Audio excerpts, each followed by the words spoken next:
Neužmirštuolės pavadinimas yra kilęs iš vokiečių kalbos. Labai senas vokiečių mitas pasakoja, kad vieną dieną Dievas sugalvojo duoti pavadinimus gėlėms. Ir užmiršo vieną mažą gėlytę. Gėlytė verkė ir prašė: neužmiršk manęs viešpatie. Ir Dievas tarė: kadangi aš tave pamiršau, tai duosiu tau tokį vardą, kad niekada tavęs nepamirščiau.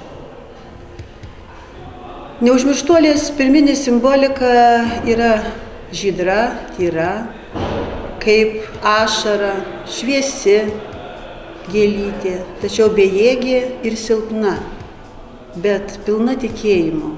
Tokio tikėjimo, kuris jai davė tokį vardą, kurio ji niekada nepamirš. Ir niekas tokio vardo niekada nepamirš.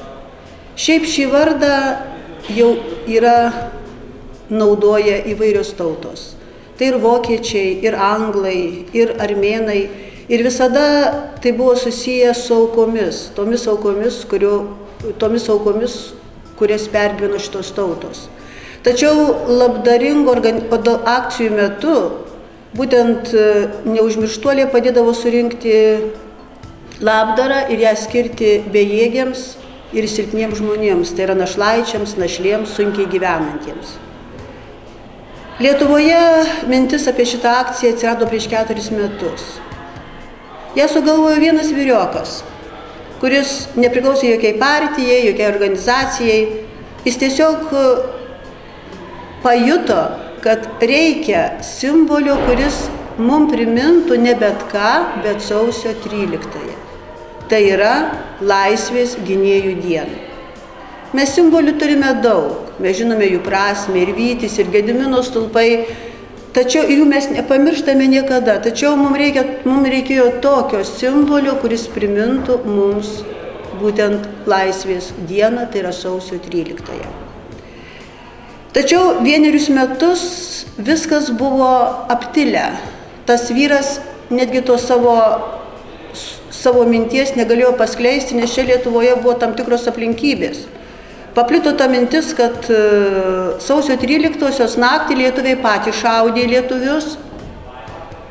Šito tie žmonės, kurie liudininkai buvo ir kurie dalyvavo toje naktyje, tai tikrai negalėjo suprasti. Bet jaunimo tarpe atsirado tokių, kurie galvoje pradėjo mąstyti taip: kaip čia suprasti dabar dėl laisvės aukoti savo gyvybės. Todėl reikėjo išlaukti tam tikro momento. Vieto, kai jis pasiūlė neužmirštuolė tas vyras, tai tada vėl iškilo tokios, kodėl ne Mėta, kodėl ne Rūta, pavyzdžiui, o neužmirštuolė. Tai buvo paaiškinta, Rūta tai jau yra jaunimo kažkurios organizacijos simbolis, ąžuolas, pavyzdžiui, partizanų simbolis, bet mums reikia tokio simbolio, kuris būtent tiktų sausio 13. Ir va štai prieš jau 3 metai, kai prie krūtinės segame neužmirštuolę. Neužmirštuolė simbolizuoja mūsų Lietuvą iš tikrųjų. Tai yra, pagalvojus apie 91 metus, tai yra ir silpna valstybė, tačiau mes turėjome viltį ir ta viltis mums padėjo kovoti. Ir kovoti ne bet kaip, bet kovoti su ginklu rankose. Ir būtent neužmirštuolės vardas, šitos gėlės vardas, mums visada primins ne tik, kas vyko Vilniuje tą sausio 13-osios naktį, bet ir primins tuos, kurie padėjo galvas. Nes jie žuvę, jie tapo laisvi, o mes gyvieji taip pat laikome iki šios dienos laisvę. Laisvė man yra meilė. Tai galimybė daryti tai, ką mėgsti. Man laisvė yra kiekvieną dieną turėti savo dienotvarkę, tokią, kokią aš noriu. Man laisvė yra mokytis. Taip pat laisvė man yra kalbėti savo kalbą ir viskas. Laisvė tai žinojimas, kaip elgtis ir nebijojimas pasielgti taip, kaip nori, netgi tuomet, kai kitiems tai nepatinka. Laimė. Nepriklausomybė. Miegas iki pietų. Kai valgau, ką noriu ir kada noriu. Man laisvė tai galimybė rinktis. Ir tą pasirinkimą sieti su atsakomybė. Tokiu atveju žmonės galima suskirstyti į laisvus ir nelaisvus. Arba tu esi laisvas, arba ne. Laisvė.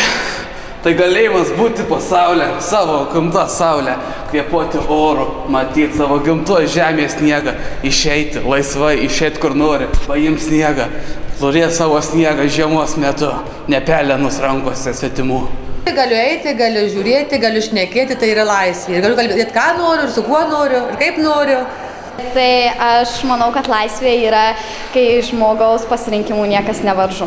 Laisvė, manau, pirmiausia yra nebijoti savo minčių ir jas nebijant reikšti. Man tai yra pakankamai svarbus dalykas, nes aš dažniausiai ką galvoju, tą sakau ir aš nebijau, kad esu dėl to suvaržyta ir manau, kad daryti ir galvoti, ką tik nori ir kai tavęs nieks nevaržo, tai tokia laisvė yra pati svarbiausia. Laisvę aš suprantu taip, kad laisvas žmogus bus tik tai tada, kai savo laisvę jisai nevaržys kitų žmonių laisvės. Laisvė yra tai tikėjimas, tai yra jėga. Laisvė tai patriotiška daina. Laisvė yra subjekto galimybė nevaržomai savo nuožiūrą elgtis bei veikti.